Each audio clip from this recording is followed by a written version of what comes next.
జై శ్రీమన్నారాయణ. మనం తిరుప్పావెల్లో చక్కగా 12 మంది ఆళ్వార్ల గురించి చక్కగా మనం వివరించేసుకున్నాము.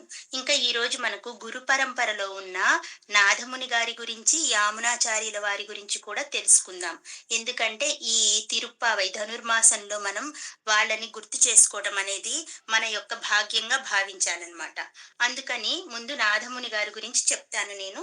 అందరం తెలుసుకుందాం ఎంతో కొంత. నిన్న మనకు మధుర కవి ఆళ్వార్ గారి గురించి చెప్పుకున్నప్పుడు ఏం చెప్పాము? ఆయన నమ్మాళ్వార్ గారి మీద 11 పాశురాలు చేశారు. ఆ 11 పాశురాల్ని 11,000 సార్లు ఎవరైతే చేయగలుగుతారో, అప్పుడు సాక్షాత్తు ఆ శ్రీమన్నారాయణ వారు అర్చామూర్తిగా ఇచ్చారు. ఎవరిని? నమ్మాళ్వార్ గారిని అర్చామూర్తిగా ఇచ్చారు కదా! ఆ విగ్రహం మాట్లాడుతుంది అని స్వయంగా శ్రీమన్నారాయణుడే చెప్పాడు. మరి ఆ విగ్రహం మాట్లాడాలి కదా! అలా మాట్లాడాలి అంటే ఒక సన్నివేశం జరగాలి. అది ఎలా జరిగింది అనేది ఈరోజు నాథముని గారి గురించి ఆ విగ్రహం మాట్లాడుతుంది నాథముని గారి వల్ల. అది ఎలాగో తెలుసుకుందాం. అసలు ఈ నాథముని గారు ఎవరు? నాథముని గారు ఎవరు అంటే గురు గురు పరంపరలో మనం గుర్తు చేసుకునే ముఖ్యమైన ఆచార్యులనమాట ఈయన. వైష్ణవ సాంప్రదాయము అన్ని చోట్లక విస్తరించడానికి ఈయన ఎంతగానో కృషి చేశారు. సరే, చాలా మంది ఆళ్వారులు మనకేం చేశారు? 4000 అనే దివ్య ప్రబంధాన్ని, అంటే 4000 పాసురాలు కలిగిన ప్రబంధాన్ని ఇచ్చి వెళ్ళిపోయారు. ఇదంతా ఎప్పుడు జరిగింది? కలియుగం ప్రారంభమైన 500 సంవత్సరాలకే. అంటే ఈ లోపే జరిగింది ఈ కథలన్నీ. సరే, ఈ ఈ 4000 పాసురాలు, ఈ ప్రబంధం ఏమైందంట, కొన్ని ఏళ్లు గడిచేపాటికి అది మొత్తం కాలగర్భంలో కలిసిపోయింది. ఎందుకలా కాలగర్భంలో కలిసిపోయింది అంటే, అప్పుడు వైష్ణవులకి, శైవులకి మధ్య గొప్పగా గొడవలు చెలరేగినాయంట. మేము గొప్పంటే మా స్వామి గొప్పంటే మా స్వామి గొప్ప అని ఇరువురి మధ్య గొప్ప తగాదా చెలరేగి, ఆ గొడవలో ఏం చేశారు? కొంతమంది ఈ వైష్ణవ సాంప్రదాయాన్ని నాశనం చేస్తుంటే వీళ్ళే తట్టుకోలేక ఈ వైష్ణవులే ఈ సముద్రంలో పారవేశారంట. ఈ వేదాలని, అంటే ద్రవిడ భాషలో రచించారు కదా నమ్మాళ్వారు ఆ వేదాలని, ఈ 4000 దివ్య ప్రబంధాన్ని సముద్రంలో పారేశారంట. కొన్నిటినేమో కాల్చేశారంట.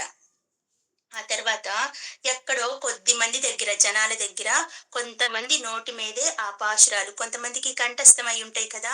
అలా కొద్ది మంది నోటి ద్వారా మాత్రమే వినగలుగుతున్నామంట. అది కూడా పదులు, వందల్లోనే వినగలుగుతున్నామంట. ఇది అసలు స్టోరీ. ఇప్పుడు నారదముని గారు ఎలా వచ్చారు అనేది మనం తెలుసుకుందాం. ఈ నారదముని గారు తమిళనాడులో కాట్మున్నూర్ అనే దేవాలయం, ఆ ఊర్లో పుట్టారు. ఆ ఊరి దేవాలయంలో విష్ణుమూర్తి యొక్క భక్తిలో ఉండేవారు. ప్రతిరోజు ఆయన స్వామివారికి సేవ చేసుకోవటము, ఇంటికి వెళ్ళటము, మళ్ళీ నిత్యం ఆయన సేవలోనే మునిగిపోయి ఉన్నారు. ఒకరోజు ఏం జరిగిందంటే, ఉత్తరాది నుండి భక్తులు చాలా మంది ఆ కోవెలకు వచ్చారంట. ఆ కోవెల ప్రసిద్ధి చెందిన కోవెలంట. అందుకని అక్కడికొచ్చి కూర్చొని వాళ్ళు ఏం చేస్తున్నారు? ఉత్తరాది నుంచి, ఎక్కడి నుంచి వచ్చారు వారు? ఉత్తరాది నుంచి వచ్చారంట, చాలా దూరం ప్రయాణం చేసి. వచ్చి దేవుడి మీద కూర్చొని కోవెల్లో పాసురాలు పాడుతూ ఉన్నారంట. దానిలో ఒక్క పదం ఈ వైష్ణవ సాంప్రదాయాన్నే మలుపు తిప్పింది. వినండి ఆ పదం ఏంటో. దానిలో ఒక పదం ఈయన్ని బాగా ఆకట్టుకుందంట. ఏంటది? ద్రవిడ భాషలో వాళ్ళు ఏమని పాడుతున్నారు? ఆరా ఆముదే అంటున్నారంట. ఆరా ఆముదే అంటే సంస్కృతంలో మనకేంటి? అతృప్యమృత రూపాయ, అతృప్యమృత రూపాయ, ఈ పదాన్ని గుర్తుపెట్టుకోండి. ఈ పదం మనకెక్కడికొస్తుంది? మనందరికీ తెలిసే ఉంటుంది. స్వామివారి మంగళాశాసనం తెలియంది అసలు ఎవ్వరికీ లేనే లేదు. శ్రేయః కాంతాయ కళ్యాణ నిధయేర్దినాం శ్రీ వెంకట నివాసాయ శ్రీనివాసాయ మంగళం అని పాడుకుంటాం కదా మంగళాశాసనం.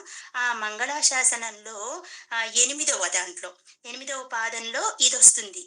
ఏమని వస్తుంది? అతృప్యమృత రూపాయ అన్న పదం వస్తుంది. అతృప్యమృత రూపాయ అన్న పదం ఈయన్ని విశేషంగా ఆకట్టుకుంది. వాళ్ళు ద్రవిడంలో ఆరా ఆముదే అని పాడుకుంటూ ఉన్నారు. ఆ పదాన్ని పట్టుకున్నాడు. ఆ పదాన్ని పట్టుకొని స్వామి ఈ పదం అంటే నన్నెందుకో నా మనస్సు ఎంతో ఆకట్టుకుంది ఈ పదం. ఈ పదం అసలెక్కడిది? మీరెక్కడి నుంచి తీసి పాడుతున్నారు? దేంట్లో నుంచి వచ్చింది ఈ పదము? అంటే ఆ పదానికి అర్థమేంటి అనగానే, ఆ పదానికి అర్థమేంటి అసలు? మనకిప్పుడు ఒక స్వీట్ ఇష్టమనుకోండి, గులాబ్ జామే చెప్పుకుందాము. గులాబ్ జామ్ ఇష్టమైతే ఫస్ట్ ఒక 3 తిన్నామనుకోండి ఇంకా కావాలనిపిస్తుంది. ఇంకొక 4 తింటాము. ఆ తర్వాత ఒక 10 తింటాం. 10 తర్వాత కొంచెం మొహం మొత్తుతుంది. అబ్బా! అనిపిస్తుంది. ఆ తర్వాత ఒక 15, 20 తిన్న తర్వాత అబ్బా! చాలురా నాయనా ఇంక వద్దు అని వెగటొస్తుంది. కానీ అతృప్త్యమృత రూపాయ అంటే దేవుడి యొక్క రూప వర్ణన అనమాట అది. ఆ స్వామిని ఎన్ని సార్లు చూసినా కానీ, ఆ వెంకటేశ్వర స్వామిని ఎన్ని సార్లు చూసినా కానీ, ఆయన రూపము విసుగు పుట్టడం లేదంట. అమృతం తాగుతున్నంతటి తృప్తినిస్తుందంట. ఆ పదానికి అంత అర్థం ఉందనమాట. వెంకటేశ్వర స్వామి మంగళ నీరాజనం చేసేటప్పుడు మనకి ఈ పదం వస్తుంది. ఈ ఒక్క పదమే ఈ వైష్ణవ సాంప్రదాయాన్ని మొత్తాన్ని మలుపు తిప్పేసింది. మరి ఆయన ఈ పదం వింటేనే నాకు ఇంతటి ఆనందం కలిగిపోతుంది కదా! మరి ఈ మొత్తం స్వామివారి స్వరూపమంతా నాకు పూర్తిగా తెలుసుకోవాలనుంది. ఈ ఒక్క పాసురంలో ఈ ఒక్క పదం నన్నింత తృప్తిపరుణ్ణి చేసేసింది కదా! అని చెప్పి వాళ్ళని అడిగాడంట. ఎక్కడిది అని అడిగితే, మాకైతే ఇంతవరకే తెలుసు. మేము ఇంతవరకే పాడుకుంటున్నాం. మీకు దీని గురించి వివరాలు కావాలి అంటే, మీరు ఎక్కడికెళ్ళమన్నారు? నిన్న మనం చెప్పుకున్నాం కదా! ఎక్కడికి? నమ్మాళ్వారు గారు ఉన్న ఊరు. ఏ ఊరు? ఆళ్వార్ తిరునగరి. ఆళ్వార్ తిరునగరికి వెళ్తే మీకు వివరాలు తెలుస్తాయి. మాకు ఇంతవరకే తెలుసు. ఇంకేమీ తెలీదని వివరాలు చెప్పారంట. వెంటనే ఈయన ఆళ్వార్ తిరునగరికి వెళ్ళాలని ప్రయాణం కట్టుకున్నాడు. చూడండి ఇందులో ఏమన్నా ఆయనకి స్వార్థం ఉందా? లేనే లేదు. ఆ ఒక్క పదాన్ని పట్టుకొని వైష్ణవ సాంప్రదాయంలో మనకి ఇంతటి చక్కని పదాలున్నాయా? మరి వాటి గురించి అన్నీ తెలుసుకోవాలన్న ఆరాటంతో ఈయనకున్న కలిగిన ఆరాటం అతన్ని అక్కడికి తీసుకొని వెళ్ళింది. ఆళ్వార్ నగర్‌కి తీసుకొని వెళ్ళింది. వెళ్ళగానే ఆళ్వార్ తిరునగర్‌కి తీసుకొని వెళ్ళింది. అక్కడికి వెళ్ళి ఆ ఊరంతా తిరిగి అలిసిపోయాడంట. అడగని వ్యక్తి లేదు, అడగని కోవెల లేదు, విచారించని మనిషి లేదు. అలా అలిసిపోయి ఓరి భగవంతుడా! అనుకుంటూ ఈయన విశ్రాంతి తీసుకోవడానికి ఒక చెట్టు నీడకెళ్ళాడు. అప్రయత్నంగానే వెళ్ళాడు. అప్రయత్నంగా వెళ్ళినా కానీ ఎక్కడికి వెళ్ళాడు?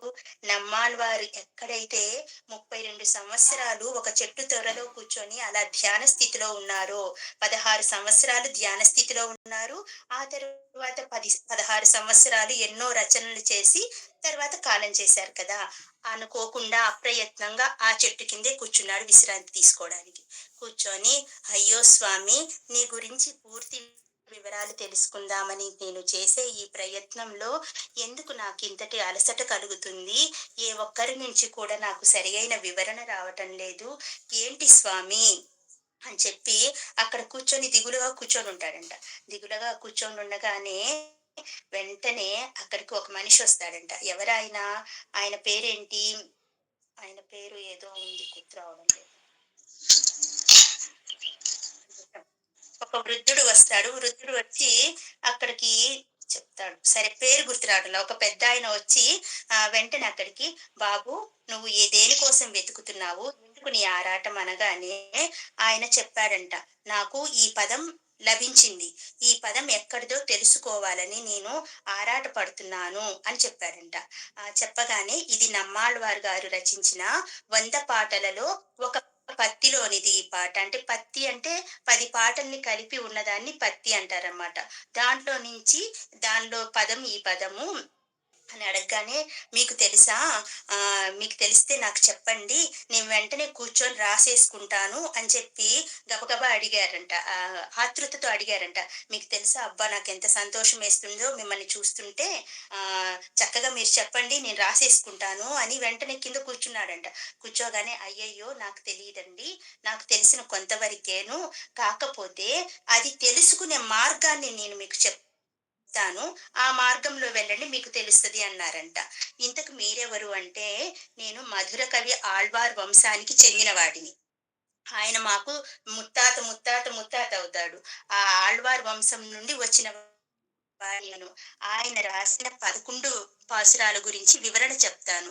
మీరు అది చేస్తే తప్పకుండా మీకు పూర్తి వివరాలు లభిస్తాయి అని చెప్పగానే, పోనీ ఆ ఉపాయం ఏంటో చెప్పమన్నారంట. ఎప్పుడైతే మధుర కవి ఆళ్వార్ గారు, మా తాతగారు 11 పాసురాల్ని రాసి 11,000 సార్లు దీన్ని జపిస్తే, సాక్షాత్తు నారాయణమూర్తి ఇచ్చిన విగ్రహము, నమ్మాళ్వార్ విగ్రహాన్ని ఇచ్చారు. ఆ విగ్రహం మాట్లాడుతుంది అని చెప్పారు కదా! అలా మీరు చేస్తే విగ్రహం మాట్లాడుతుంది. విగ్రహం మాట్లాడిన తర్వాత మీకు అన్ని విషయాలు తెలుస్తాయి. మీకు ఓపిక ఉంటే చేసుకోండి అని చెప్పి ఆయన పాటికి ఆయన వెళ్ళిపోయారంట. అంతే. ఇంక మనమైతే ఏం చేస్తాం? ఓయమ్మ 11 సార్లన్నా, అయ్యో! మా వల్ల కాదు అనుకుంటాం కదా! ఆయనకి ఎంత తపనో చూడండి స్వామిని తెలుసుకోవాలని. వెంటనే స్వామివారి అర్చామూర్తి ఎదురుగ్గా వెళ్లి కూర్చొని ఆయన కొన్ని నెలల పాటు ఆ పాసురాల్ని జపం చేశారంట. 11,000 సార్లంటే అది అయ్యే మాటేనా? చేస్తూ ఉన్నారంట. కొన్ని నెలలు గడిచినియి. గడవగా గడవ 11,000 సార్లు పూర్తి అయిన తర్వాత ఆయనకి ధ్యానంలో కూర్చొనుండగా స్వామివారు ధ్యానంలో స్వామి ప్రత్యక్షమయ్యి, నాథముని, నేను మెచ్చాను నాయనా! నీ యొక్క మంత్రాన్ని చూసి నేను మెచ్చాను. నీ జపాన్ని చూసి నేను మెచ్చాను. నీకేం కావాలి అని అడిగారంట.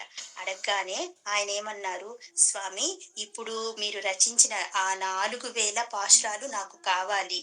నేను దానికోసం ప్రయత్నం చేస్తున్నాను. అది తెలుసుకునే ప్రయత్నం చేస్తున్నాను అనగానే ఈయన అన్నారంట, ధ్యానంలో చెప్తే నీకు ఏమీ అర్థం కాదయ్యా. నీవు నా విగ్రహం ఎదురుగా కూర్చో. నా విగ్రహం ఎదురుగా కూర్చొని నేను చెప్తాను, నువ్వు రాసుకో. అలా నేను చెప్పేటప్పుడు నీ నువ్వు నన్ను చూడకూడదు అసలు. కాబట్టి నీకు నాకు మధ్యలో ఒక తెరను ఏర్పాటు చెయ్యి అని చెప్పాడంట. అలాగే స్వామి, ఎట్టి పరిస్థితిలోను ఏ పరిస్థితి వచ్చినా కానీ నేను మిమ్మల్ని చూడను. మీరు చెప్పేది శ్రద్ధగా మాత్రమే రాసుకుంటాను అని ఈ నాథముని గారు చెప్పారు. వెంటనే స్వామి సరే అన్నారు. వెంటనే ఈయన చక్కగా స్నానం చేసి వచ్చారు. ఆ విగ్రహాన్ని ముందు పెట్టుకున్నారు. ఆయనకి విగ్రహానికి మధ్యలో తెర కట్టేశారు. తెర కట్టగానే అలా విగ్రహం మాట్లాడుతూ ఉంది. ఆయన ఇదివరకు చేసినవే కదా అవన్నీ, ఆ చేసినవన్నీ చెప్తున్నారు. ఈయన వెంటనే చక చక చక చక రాసేసుకొని వాటన్నిటినీ గ్రంథస్థం చేసేసుకోవాలి అనుకున్నాడు. ఆ రాసుకోవటం కూడా ఎలా రాసుకున్నారు? రాసుకోవటం అయిన తర్వాత ఆ గ్రంథస్థం చేసి అందిద్దాంలే అందరికీ అనుకోలేదు. ఆయన ఏం చేశారు? అది చదివారు అక్కడ. ఆ విగ్రహం ముందు కూర్చొని మళ్ళీ ఆయన చెప్పినవి ఈయన రాసుకున్నవి తిరిగి చదివారు. అందులో ఏమనిచ్చింది? ఒక 5వ వచనంలో ఒక లైను ఆయన్ని కదిలించేసింది. ఆ విషయం గురించి అడిగారు. ఏంటది? కలిమలినాన్ని తుడిచేసే ఒక భవిష్యత్ ఆచార్యుడు వస్తాడు అని ఉందంట 5వ వచనంలో 4వ లైన్‌లో. ఉండగానే అది తమిళ్‌లో ఉంది. మీకు అర్థం కాదని తెలుగులోనే చెప్పాను.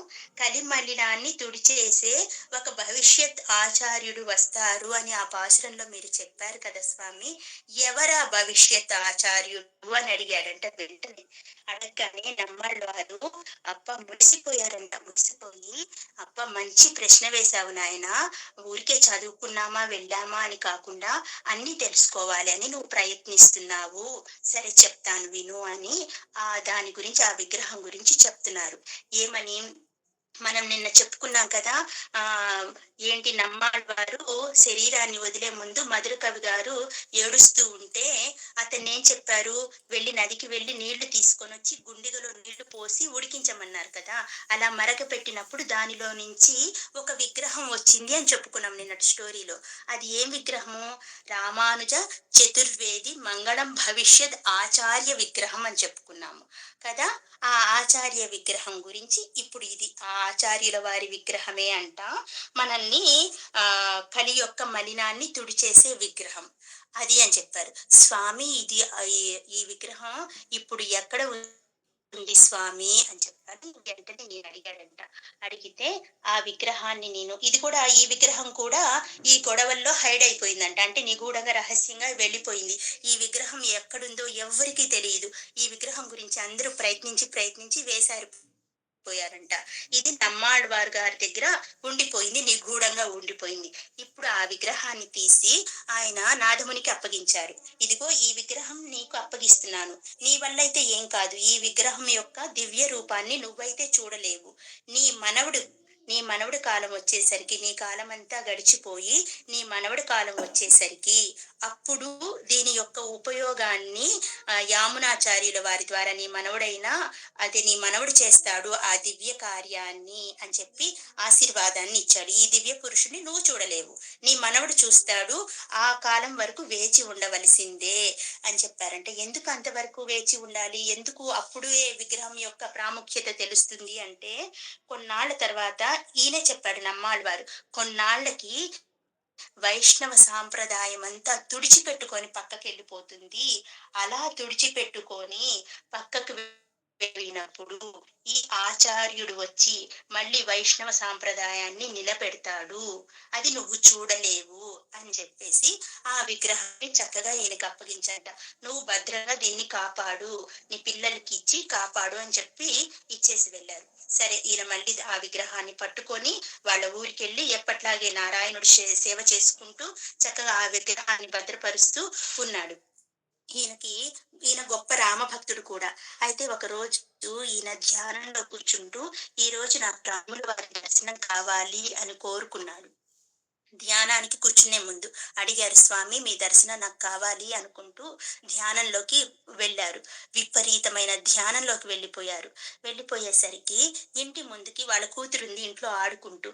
ఆ ఇంటి ముందుకు ఇద్దరు భార్యాభర్తలు ఒక కోతిని పట్టుకొని వచ్చి ఆడిస్తూ నిలబడి అన్నారంట, పాప పాప మీ నాన్నని చూడాలి అని అడిగారంట. అడగగానే మా నాన్నగారిని చూడడానికి వీల్లేదు, మీ నాన్నగారైన నాదముని గారిని చూడాలి అన్నారంట. చూడడానికి వీల్లేదు, ఆయన తీవ్రమైన ధ్యాన స్థితిలో ఉన్నారు, ఇప్పుడు కదిలిస్తే అరుస్తారు, చూడడానికి వీల్లేదు అంటే, ఒకసారి చూసి వెళ్ళిపోతాము లోపలికొచ్చి అంటే, ఆహా కూడదు అనిందంట ఆ అమ్మాయి. అనగానే సరే వీళ్ళిద్దరూ వెళ్ళిపోయారంట ఆ కోతిని పట్టుకొని. వెంటనే ఈయనకి ఎవరో తట్టినట్టు స్పృహ వచ్చేసి ఒంటి మీదకి ధ్యానం నుండి మేల్కొని వెంటనే బయటకు వచ్చి, ఏమ్మా ఎవరితో మాట్లాడుతున్నావు అనగానే, నాన్నగారు ఇద్దరు భార్యాభర్తలు ఒక కోతిని వెంట పెట్టుకొని మీకోసం వచ్చారు, మీకు కనిపించాలని అడిగారు, నేను కుదరతని చెప్పాను అనగానే, అయ్యో ఎంత పని చేశావమ్మా, సాక్షాత్తు ఆ రాముల వారు అమ్మ లక్ష్మి సారీ అమ్మ సీతాదేవితో వచ్చారు ఆంజనేయ స్వామితో కలిసి, నువ్వు ఎంత పని చేశావమ్మా అనుకుంటూ ఇక అంతే ఒంటి మీద స్పృహ లేకుండా పరిగెత్తుతున్నాడంట వాళ్ళ కోసం. అంటే దారిలో ఎక్కడైనా కనపడతారేమో అని చెప్పి అలా వెతుక్కుంటూ ఎంతో దూరం వెళ్ళిపోయి అలిసిపోయి పడిపోయారంట. ఈయన అలా పరిగెత్తుతుంటే ఈయన శిష్యులు కూడా పరిగెత్తుకుంటూ వెళ్తున్నారంట. అయ్యో స్వామి, గురువుగారు ఆగండి ఆగండి అంటూ. చివరికి ఒక ప్రదేశంలోకి పడిపోయి, నేను నా శరీరాన్ని విడిచేస్తున్నాను, నాకు తెలుస్తుంది, సాక్షాత్తు ఆ రాముల వారి దర్శనానికి వస్తే నేను చేసుకోలేకపోయాను, ఎలాంటి దురదృష్టవంతుడిని, నేను అడిగాను ధ్యానంలో వాళ్ళు ఇవ్వాలనుకున్నారు, కానీ చూడలేకపోయాను నేను. సరే నాకు శరీరం వదిలే సమయం ఆసన్నమైందని అర్థమవుతుంది. కాబట్టి శిష్యులారా, నా కోరిక ఒకటే ఉంది, నేను ఇంట్లో భద్రపరిచిన విగ్రహాన్ని నా మనవడైన అతనికి యమునాచార్యులు అని పేరు ఉంచండి. అతని ద్వారా ఆ విగ్రహంలో ఉన్న మనిషి వచ్చి వైష్ణవ సాంప్రదాయాన్ని నిలబెడతాడు అంటూ ప్రాణాలు వదిలేశారంట నాథముని గారు. నాథముని గారి వల్లే మనకు ఇంతటి వైష్ణవ సాంప్రదాయంలో ఉన్న తిరుప్పావై, ఆ నాలాయిరం ప్రబంధంలోని 4000 పాసురాలు మనకి అందినయి అంటే అది మనకు ఆయన పెట్టిన భిక్ష అన్నమాట. అందుకే గురు పరంపరలో ముందుగా వాళ్ళని తలుచుకొని తర్వాత మనం ఏదైనా ప్రారంభిస్తాం. వైష్ణవ సాంప్రదాయంలో ఇది గురు పరంపర అనేది చాలా ముఖ్యమైన విషయం. ఇంకా మనకు యామునాచార్యుల వారి గురించి తెలుసుకుంటే, నిన్న చెప్పాం కదా ఆ విగ్రహం వేరెవరో కాదు రామానుజుల వారు అని. ఇంకా ఒకళ్ళ వెంట ఒకళ్ళు వస్తూనే ఉంటారండి. మనకి ఎంతవరకు అవసరమో అంతవరకు చెప్పుకుందాం. జై శ్రీమన్నారాయణ.